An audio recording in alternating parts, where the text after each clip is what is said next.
Michaela, great to have you with me on today's Spotlight. It's Dr. Michaela Kendall from Adelan, CEO of Adelan, been around since 1996. Michaela, introduce us to your business, please. Yeah, thanks for that. So Adelan is a fuel cell technology business. We've been operating since 1996, but it's based on a fuel cell technology and architecture that we invented in the early 90s. And that's now a kind of standard architecture in fuel cells. And fuel cells is a clean energy technology. It generates power. You can use legacy fuels like LPG and natural gas, or you can use future fuels like hydrogen. So it's decarbonized, a decarbonizing technology. Great. So maybe obvious, but what would make you stand out from your competition then? Yeah, so we invented a certain type of fuel cell, and that fuel cell is very energy dense as a system. And so the type of fuel cell that we develop is mostly used in stationary applications. So it's a combined heat and power system. It replaces your boiler, runs off natural gas, and that's how it's used quite often. Well, it's not used that often, to be honest, but that's where the key application is. But what the system that we developed can be used in mobile applications as well.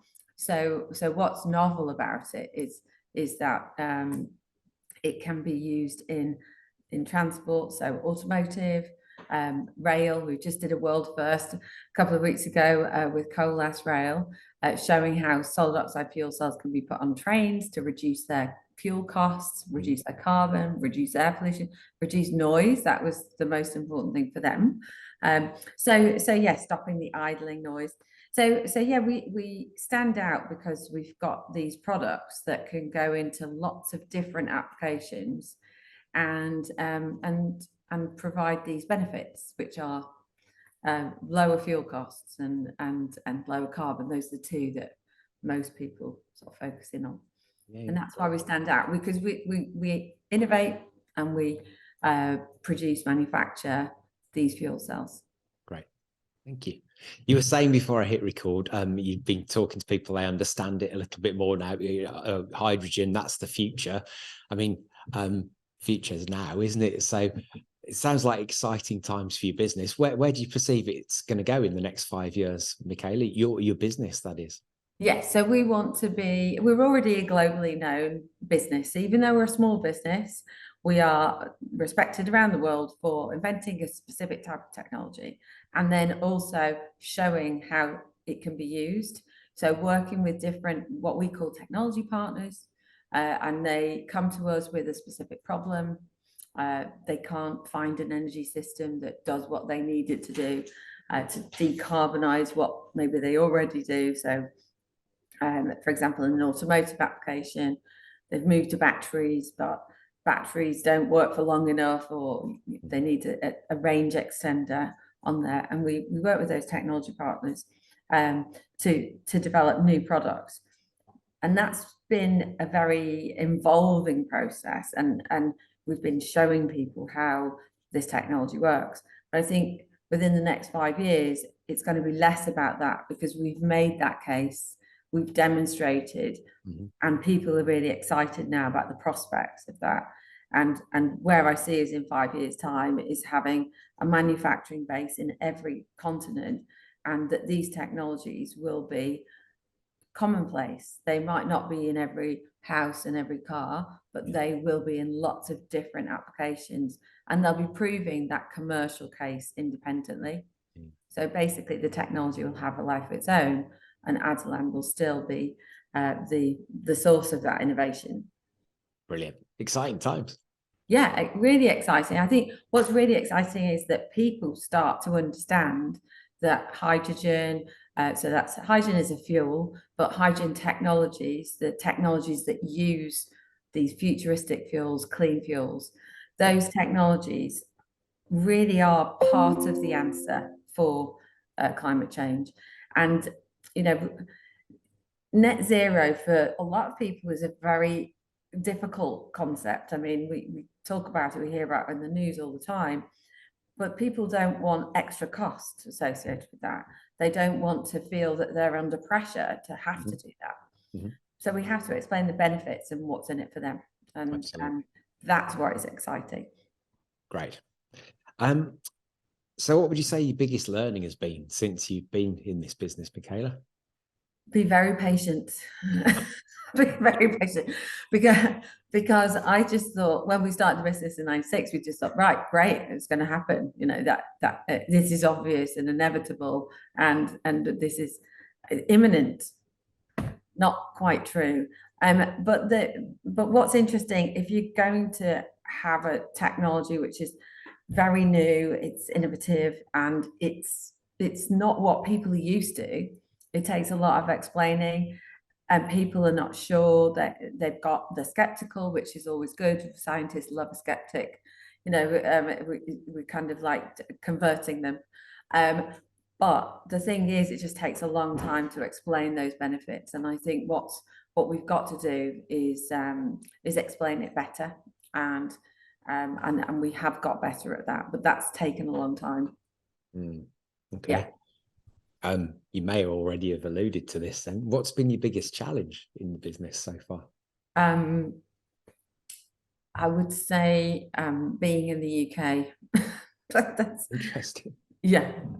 So the innovation is something that we're brilliant at, and I think we're well known for it globally, and we're well recognized for it. But what we're not great at is commercializing technologies, and that is what we really need to get better at. And I'm really keen to show how that can be done better and smoother, and how the UK can really benefit and specialize in these technologies.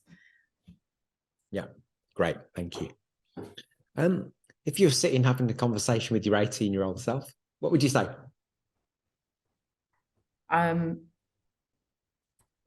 That's quite complicated. I would say that it is more of a persuasion case, and actually rationality and logic is not going to necessarily win. So that is very difficult for a scientist or an engineer. And I'd like to think that it would be easier than it is, but it's not. It's quite a complicated process of persuading people and letting them understand and see, you know,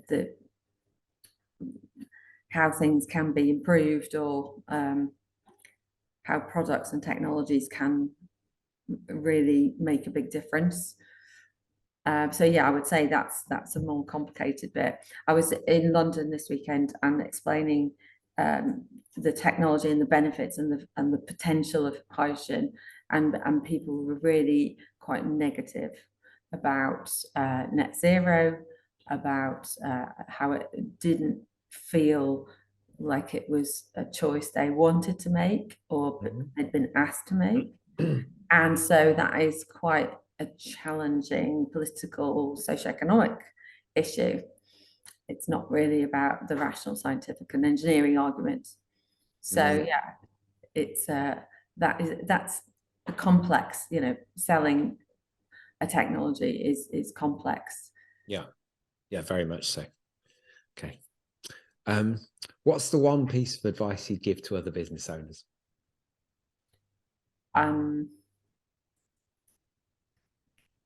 Yeah, promote your best people, and really make sure that they are engaged properly in a way that, you know, they're confident that they can support the business, and also the business will support them. I think that's the most important thing. But also being able to, you know, being able to surround yourself with good people as well. And that's, and they're not necessarily, I mean, luckily with the internet, you don't need to have them physically there. Yeah. You can be advised by them, but you have to have those good people and checking in. I just have a phrase, just all feedback is good. So always get as much feedback as possible. Yeah, great advice. Thank you. All of your contact details will be sitting below this video. If this has resonated with somebody watching the video and they want to find out more, what are the best next steps? Yeah, so they can get in touch with Adelan. There's an email, info@adelan.co.uk, and we can get back to people and address questions. And if they do want a fuel cell decarbonising technology, very, very keen to talk to them. Great. Well, thank you for leading the way. Great to, even though you are in the UK, great to have you as part of our region, because that's some brilliant stuff in our region, and that's part of what this series is around. So thank you for that. Thanks for sharing your insights with us today, and hopefully the patience has paid off. Yeah. And the next I'll let you 27 know. years. Yeah, exactly. No, it's definitely moving. Thanks, Michaela. Great to meet you. Thank you so much.